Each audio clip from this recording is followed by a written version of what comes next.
শখের পিঠা মাঝখানে হয় কাঁচা। তো কেন শখের পিঠা মাঝখানে কাঁচা হলো সেটাই কিন্তু বলবো আজকের ভ্লগে।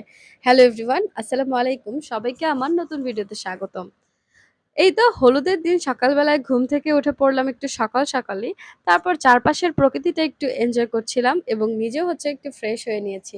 রাতে বেশ ভালো একটা ঘুম হয়নি। তো সকাল সকাল উঠে যেই হাতে মেহেদি দেওয়াটা বাদ ছিল সেটা দিয়ে ফেলেছি। তারপর একটু সকালে ব্রেকফাস্টটা করে তারপর একটু পার্লারে গিয়েছিলাম। তো পার্লার থেকে এসে একটু ঘুমিয়েছিলাম। ঘুম থেকে উঠে কিন্তু এখানে গোসল করে চুলটাও শুকিয়ে নিয়েছি এবং এ পর্যায়ে হচ্ছে নিজের মেহেদিটাও দেখছিলাম। তখন আমার মেহেদিরও কালার চলে এসেছিল। বিকাল বেলায় হচ্ছে যেহেতু হচ্ছে হলুদের প্রোগ্রামটা হবে, তো সেই কারণে একটা প্রিপারেশন এর ব্যাপার ছিল। এখানে আমি চুলটা হালকা করে একটু স্ট্রেট করে নিয়েছিলাম। খুব বেশি করা হয়নি সময় নিয়ে।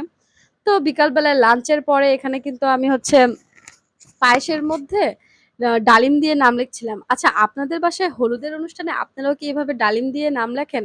আমাকে কিন্তু অবশ্যই কমেন্ট করে জানাবেন যে আপনারা কে এই কাজটি করেন এবং কার করতে ভালো লাগে। তো এই নামটা লেখা হচ্ছিল এবং নামটা লিখতে হচ্ছে বিকাল হয়ে গেছিল। তবে এই টাইমে আসলে হচ্ছে আমরা রেস্ট নেওয়ার আরেকটা কারণ হচ্ছে যে তখন কিন্তু আমার আপু অনেক অসুস্থ হয়ে গেছিল। হঠাৎই আপুর ভীষণ জ্বর চলে আসে এবং আপু বিছানা থেকে উঠতেই পারছিল না। তো এই কারণে আমি এটা সাজাচ্ছিলাম আর আমার সাথে কিন্তু এই কিউট বাবুটা ছিল।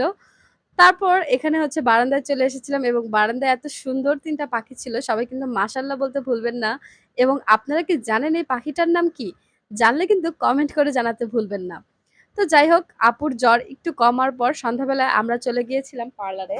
যেহেতু আমাদের শাড়ি পরার কথা ছিল আর পার্লার কি আসলে বুক করে এসেছিলাম। তো আমরা সবাই মিলে পার্লারে চলে গিয়েছিলাম শাড়ি পরতে। এখানে যে এই পার্লারটা একটু ঘুরে দেখাচ্ছিলাম। এখানে হচ্ছে সব ধরনের ফ্যাসিলিটিই ছিল। তো আমরা শুধু শাড়ি পরার জন্যই গিয়েছিলাম। তো এই যে আমার শাড়ি পরা শেষ। তখনও কিন্তু রেডি হইনি। তারপর আপুর ফ্রেন্ডের বাসায় এসে আমরা আসলে রেডি হলাম ৪ জন একসাথে।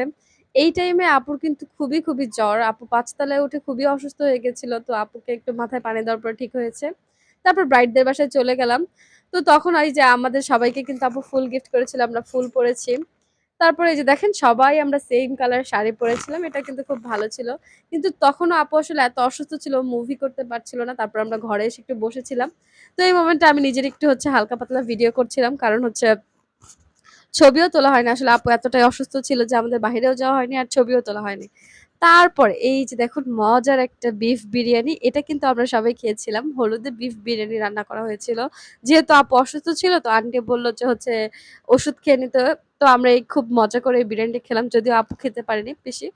তারপরে এই যে হলুদের হচ্ছে এখানে স্টেজে দেখেন এই খুব সুন্দর যে জিনিসগুলো আছে, এগুলো কিন্তু ব্রাইডদের নিজেদের তৈরি করা লাগেনি। ওদের যে